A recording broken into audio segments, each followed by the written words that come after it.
So mga kapolitika, inyo pong napanood itong si Chelsea Fernandez at kuha po itong video na ito matapos yung kanilang coronation night dito sa Miss Cosmo 2025. At nakita nyo mga kapolitika, narinig nyo yung hiyawan.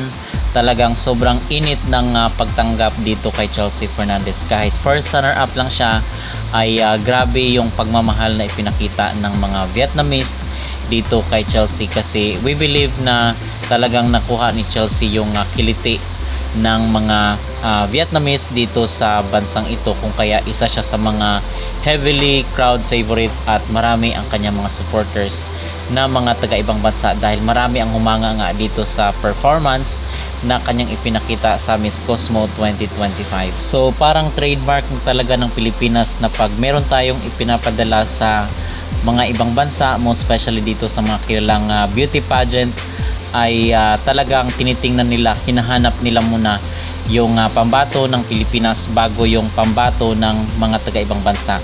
So yun yung advantage pag talagang galing ka sa isang powerhouse or yung may tinatawag na sash factor. So talagang mahal na mga Vietnamese mga kapolitika itong si Chelsea Fernandez.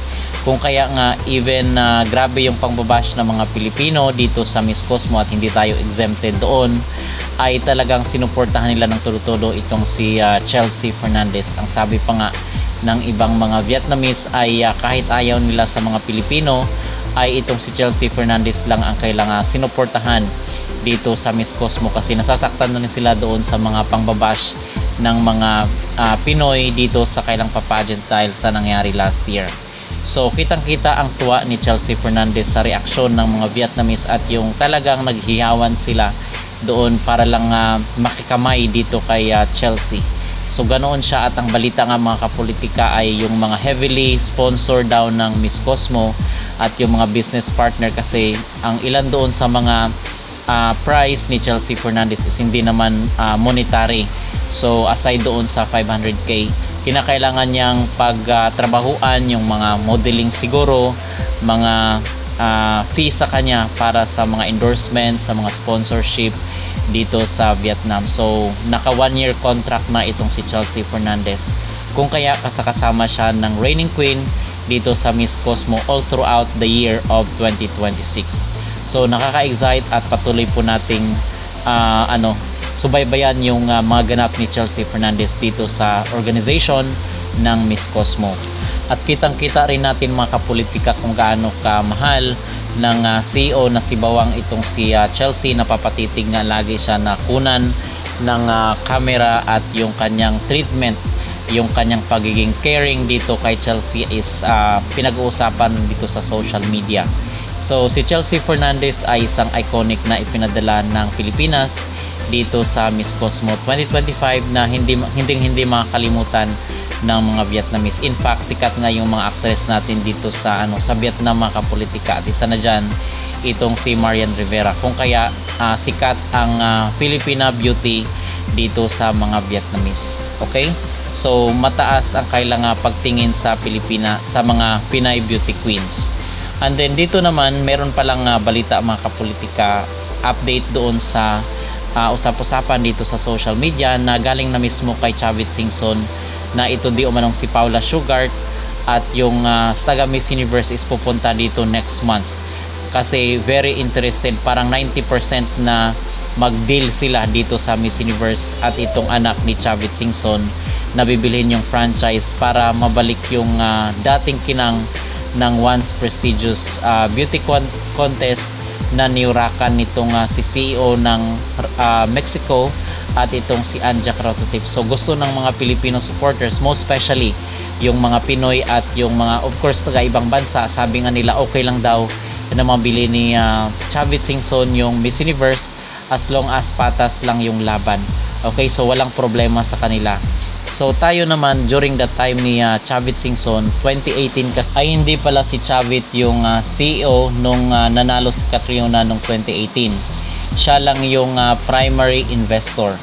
Okay, base dito sa ating research na nakita mga kapolitika sa sa internet.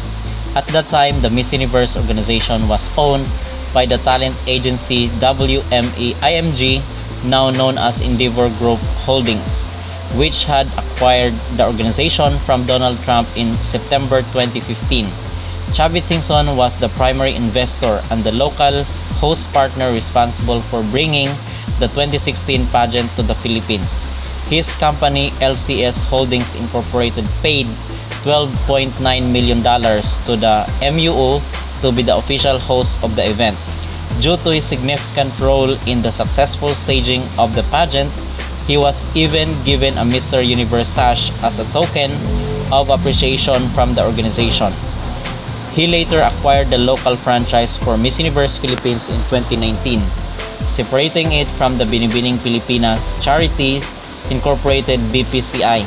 Singson has also recently expressed interest in potentially purchasing the entire Miss Universe organization itself, but did not own it at the time of the 2016 pageant. The MUO is currently owned by the Thai-based JKN Global Group and Legacy Holdings Group USA Incorporated. So ito mga kapolitika yung bakit natin ito pinag-usapan kasi marami nga ang mga doubt or nagdadalawang isip kasi baka pag pinurnahan ang Pilipinas ay maiskandalo ang Pilipinas dito sa Miss Universe. So gusto nating i-highlight ito na during the time na primary investor itong si Chavit Singson sa Miss Universe ay pinurnahan itong si Miss France si Iris Mittenaire noong 2016. And then noong 2018 naman is hindi rin siya ang CEO. Lang si Chavit Singson dito noong 2019. So yun po ang history mga kapolitika para doon sa mga nagdadalawang isip at mga takot na maiskandalo ang Pilipinas dito sa Miss Universe just in case manalo tayo. At ang sabi nga ng iba, why not kung deserve naman ng Pilipinas na mananalo dito sa competition. Ang iskandaloso lang dito sa tingin ko ay kung magkaroon ang Pilipinas ng isang Fatima Bush na performance and then siya yung mananalo. So yun talaga ay isang napakalaking iskandalo. Pero kung makikita naman natin na deserve, like magkaroon tayo ng isang pambato na malaatisa manalo, ay sigurado na hindi magkakaroon ng issue ang Pilipinas dahil deserve naman, kitang-kita at saksi ng publiko. Okay? So sa tingin ko mapalad rin mga kapolitika ang susunod na maging Miss Universe Philippines. Kinakailangan na finest of the finest talaga rin ang pipiliin ng Pilipinas sa susunod na taon para malaki ang tsansa natin. Okay? So yun ang aking masasabi at ang aking maging reaksyon. Ano mga kapolitika ang inyong magreaksyon dito sa mainit na pagtanggap ng mga Vietnamese kay Chelsea Fernandez? At ano rin po ang inyong maging comment dito sa balita, pinaka-latest na update na interesado na talaga itong si Chavit Singson at ang kanyang anak na ma-acquire ang Miss Universe franchise or Miss Universe organization mismo. Mag-comment down below at huwag kalimutang mag-like at mag-subscribe na rin kayo para updated kayo sa ating mga latest issue.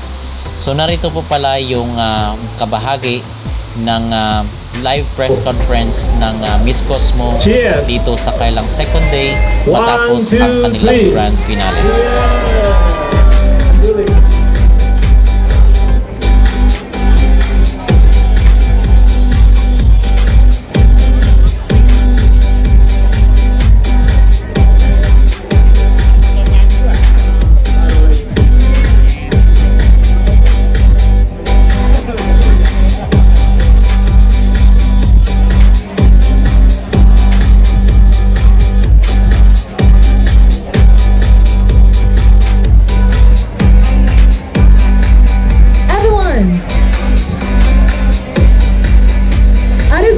Shall we? Toasting together?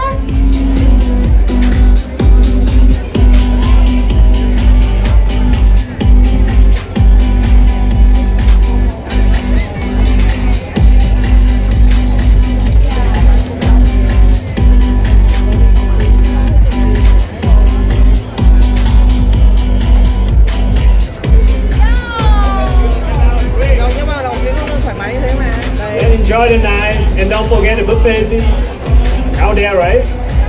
We also prepare food, not only wine.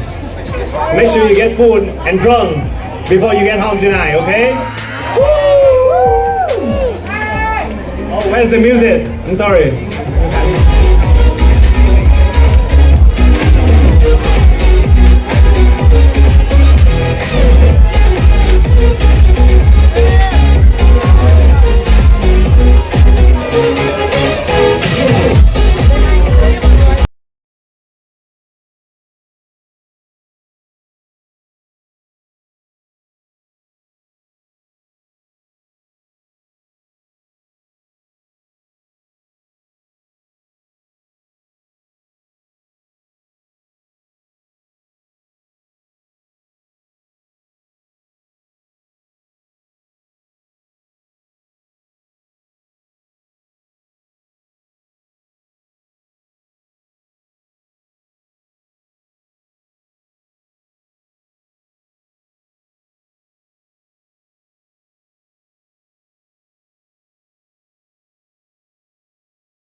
bảo hàng remain on the stage.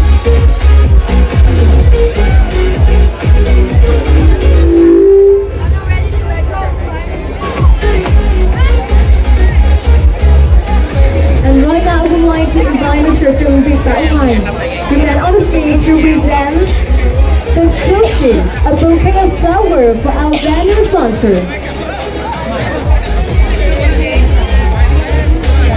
Ngay lúc này, xin được mời anh Trần Việt Bảo Hoàng sẽ cùng gửi bó hoa tươi thắm đến với đại diện gia tài trợ địa điểm River Cruise. Trân trọng kính mời. We would like to invite Miss Indy by Miss Show Women River Cruise on the stage to receive a bouquet of flowers as a token of appreciation from Miss Cosmo Organizing Committee. That way, my love, sorry. Ladies and gentlemen, we give a big round of applause for our venue sponsor of the party night, Coronation Night, Miss Cosmo 2025. We give a big round of applause. Thank you very much. Thank you, Mr. Mike. Thank you, Miss.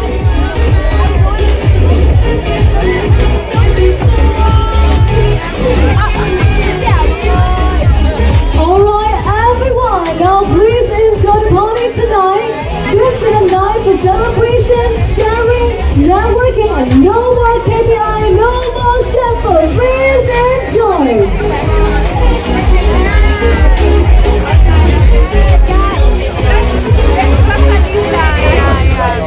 No, I'm ready to hop on KPI. I'm gonna take out my makeup tonight going live.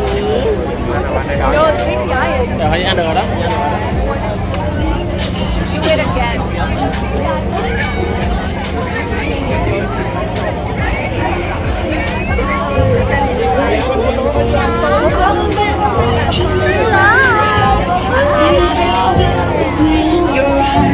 Even if we're strangers to